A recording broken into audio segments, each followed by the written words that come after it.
দেশ অনেক ভালো চালাইছে। ভবিষ্যতে আল্লাহ যদি হায়াত দেয় আবারও দেবো ইনশাআল্লাহ। বাংলাদেশে যত অর্জন সব আওয়ামী লীগের দ্বারা হয়েছে। এই বাংলাদেশে যত অর্জন বঙ্গবন্ধুর দ্বারা হয়েছে।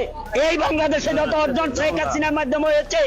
আমরা তো আগেই ভালো ছিলাম, মানে কোনো শান্তি নাই, তো শান্তি বিচার হইতেছি না, সব জায়গায় অশান্তি, সবকিছু জিনিসপত্রের দাম বেশি, কোনো কিছুর একটা স্বস্তি নাই। চাইলের সময় যেই সময় চাউলের সিজন ওই সময় চাউলের দাম বাড়ে। মুজিব আমার চেতনা, মুজিব আমার বিশ্বাস। কে বল রে মুজিব নাই, মুজিব সারা বাংলায়। হামলা করে আন্দোলন বন্ধ রাখা যাবে না। ইউনূস তুই রাজাকার, এই মুহূর্তে বাংলা ছাড়। এবার এমন স্লোগানে ঝিনাইদহে লাঠি সোটা হাতে নিষিদ্ধ সংগঠন আওয়ামী লীগ ও ছাত্রলীগের স্মরণকালে বিশাল বিক্ষোভ মিছিল।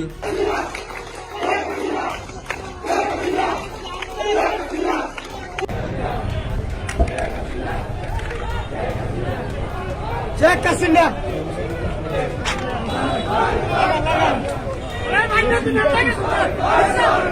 আওয়ামী লীগ ও ছাত্রলীগকে নিষিদ্ধ করে যে আন্দোলন দমিয়ে রাখা যায় না, আবারও প্রমাণ করে দিল আওয়ামী লীগ। তাই নিজেদের অস্তিত্বের জানান দিতে বিভিন্ন জায়গায় বেশ সরব হয়ে উঠেছে নিষিদ্ধ সংগঠন এই দলটি। তাই এবার ঝিনাইদহে লাঠি সোটা হাতে ইউনূস হাটাও দেশ বাঁচাও স্লোগানে বিশাল বিক্ষোভ মিছিল করেছে আওয়ামী লীগ ও ছাত্রলীগের নেতাকর্মীরা। বিক্ষুব্ধ নেতাকর্মীদের ছাপ একটাই কথা, এদেশে হয় তার ইউনূস ও তার সমন্বয়করা থাকবে, না হয় আমরা থাকবো।